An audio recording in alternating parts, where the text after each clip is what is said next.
The blacktop oasis wasn't a diner so much as a last resort.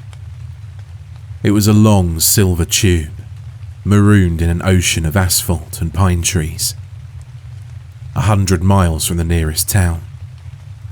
Its neon sign, a flickering pink flamingo with a permanently broken leg, was the only landmark on a stretch of highway that time had forgotten.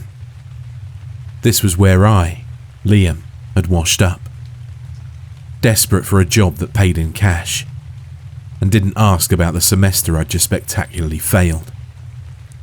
The man who hired me was named Earl. He was a creature of the diner, smelling of stale coffee and fried onions, with eyes that looked like two burnt holes in a paper bag. He moved with the slow, weary shuffle of a man who'd been on his feet for 1,000 years. "The night shift is all yours," he'd rasped, not even looking up from the crossword puzzle that seemed to be a permanent fixture on the counter. "Just be polite to all of our customers. All of them, no matter what." "Are they rough?" I'd asked, picturing rowdy truckers and bikers. Earl had finally looked up then, and a strange, sad smile touched his lips. "No, kid," he said, his voice dropping to a near whisper. "Not rough, just different. You'll see. They're creatures of the road." He slid the keys across the counter, his hand trembling slightly.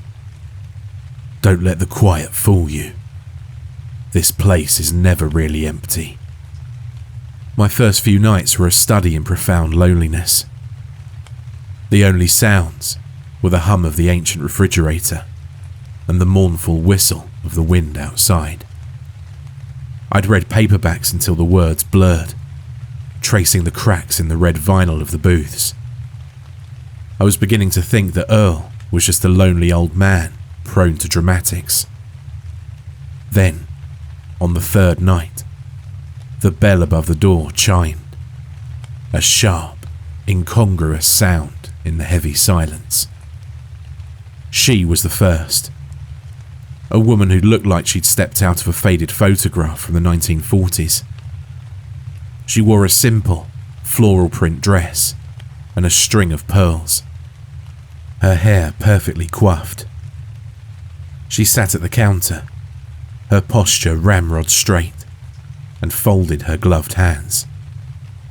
"A glass of milk, please," she said, her voice like the crackle of an old radio. I poured it, my movements feeling clumsy and loud in her serene presence. She drank it slowly, deliberately, her eyes fixed on the darkness outside the large plate glass window.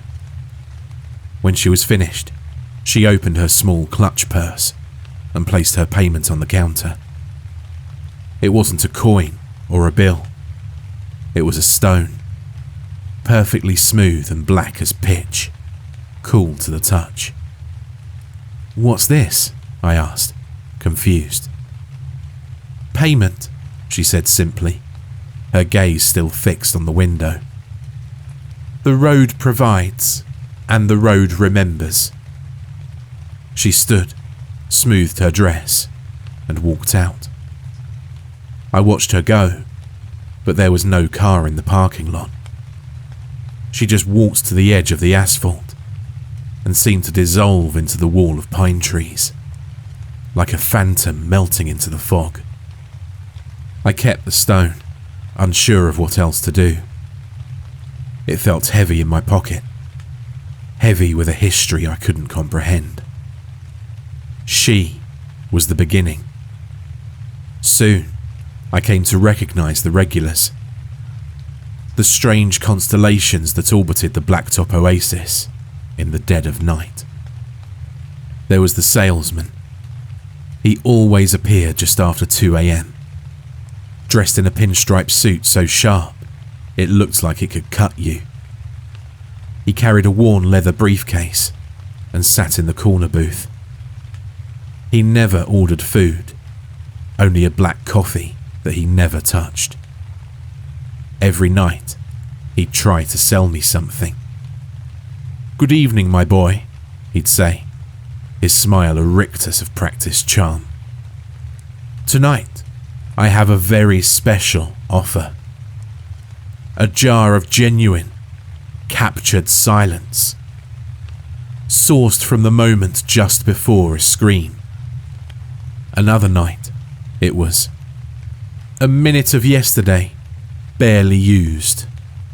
Or a bottle of authentic, grade A regret." His eyes, a pale, washed-out blue, never smiled.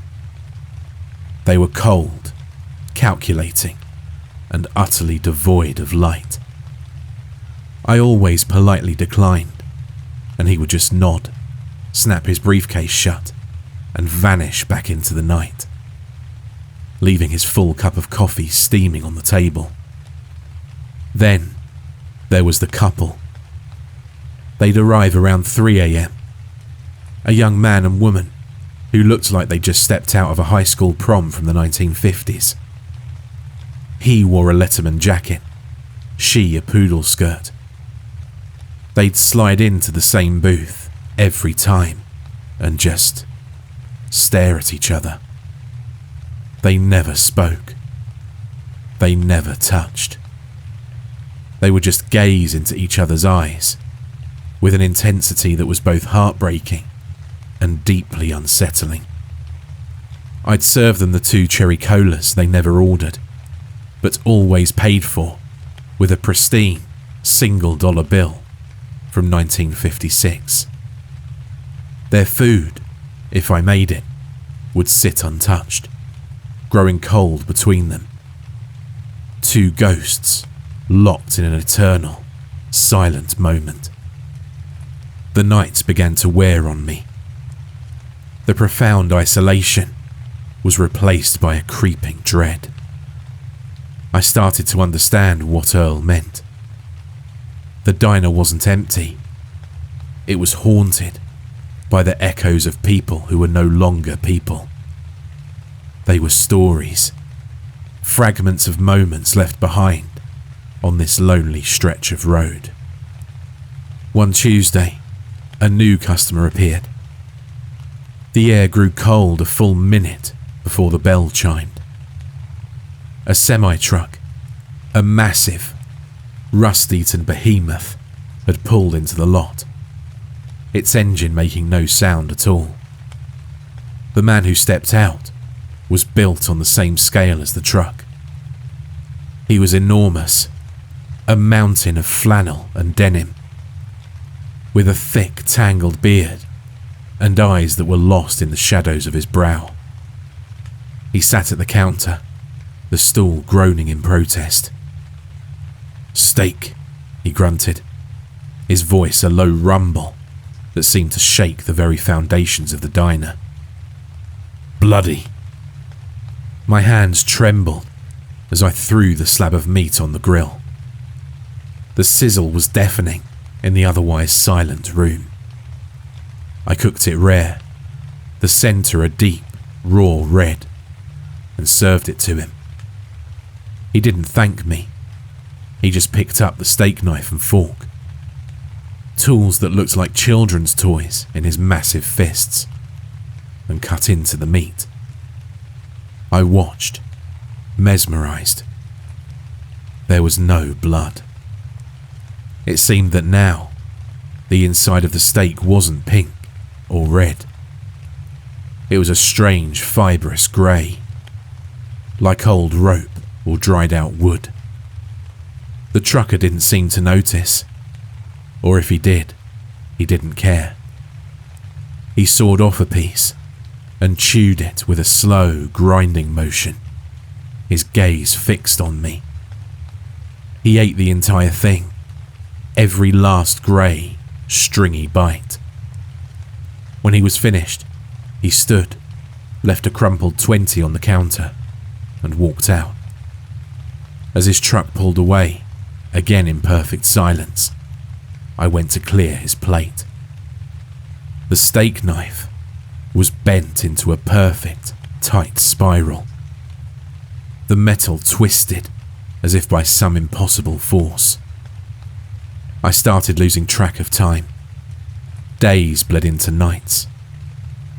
The faces of my professors became blurry memories, replaced by the pale, watchful faces of my customers.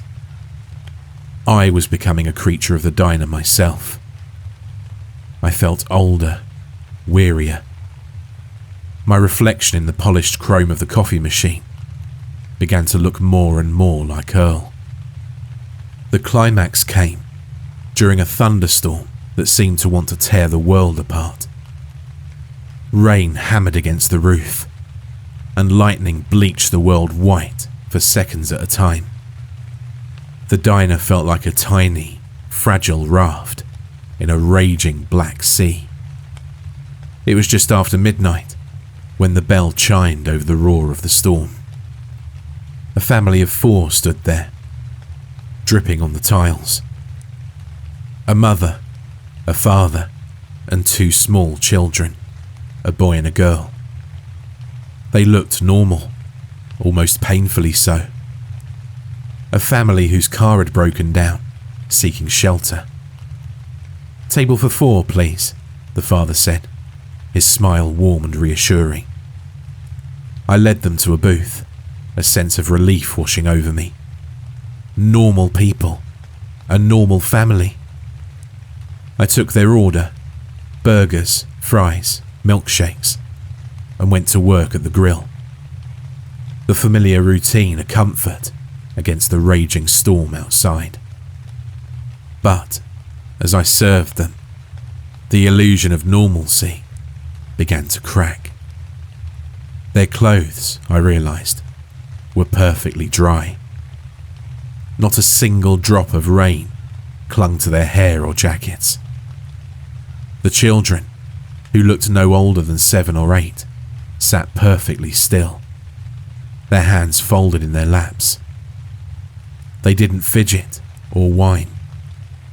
When they laughed at one of their father's jokes, it was in perfect, eerie unison.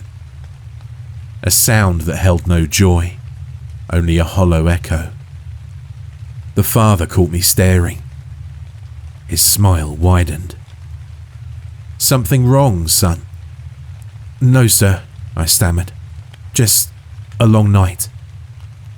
"The road is long," the mother added, her voice a perfect harmony with her husband's. "It gets tired. It gets hungry." "Do you ever wonder where the road goes, Liam?" the father asked, his eyes glinting in the dim light. My blood ran cold. I'd never told them my name. I guess it goes to the next town," I said, my voice barely a whisper. The entire family smiled then. It was the same smile. A wide, predatory grin that stretched their faces unnaturally, showing far too many teeth.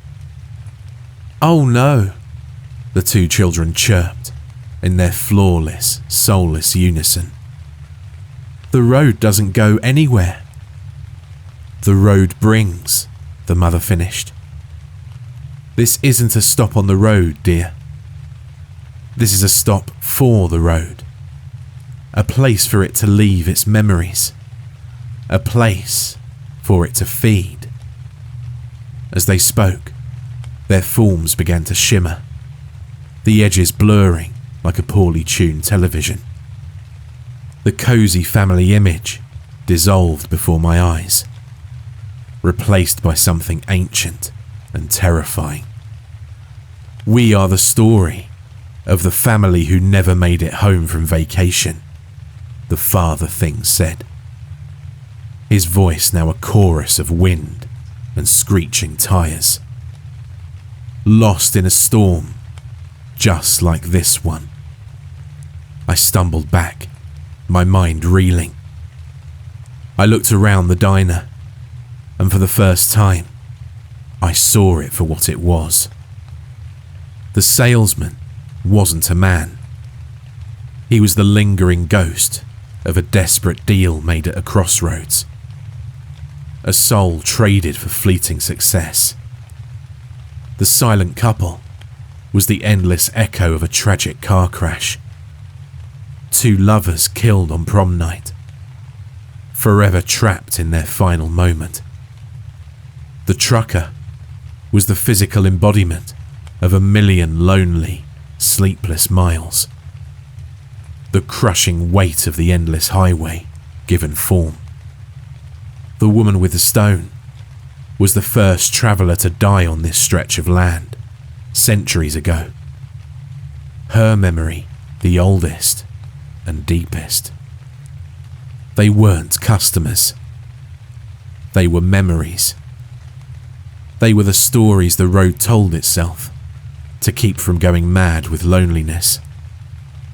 Earl finally joined the road, the mother thing whispered, her form now almost translucent. He got tired of watching. He wanted to be a story too. But the oasis needs a keeper, a witness. I looked at my own reflection in the gleaming surface of the milkshake machine. My face was pale and gaunt. My eyes were sunken, filled with a weariness that was not my own. They were Earl's eyes. The family stood, their forms now little more than shimmering heat haze.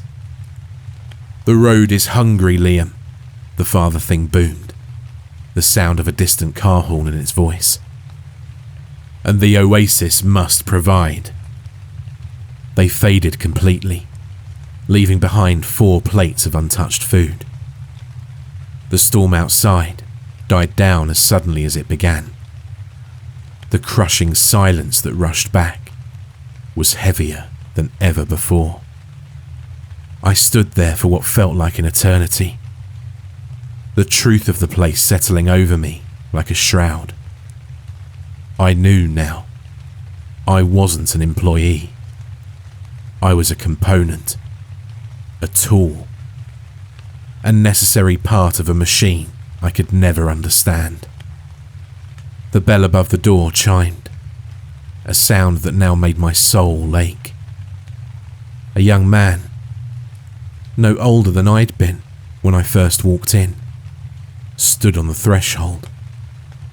He had a hopeful, desperate look in his eyes. "Excuse me," he said, his voice full of youthful energy that felt completely alien in this place. "I saw your ad in the student union. Are you still hiring for the night shift?" I looked at him, and then around at the empty booths, the gleaming counter, the flickering neon flamingo outside. The place was never really empty. It was waiting. It was always waiting. A strange, sad smile touched my lips.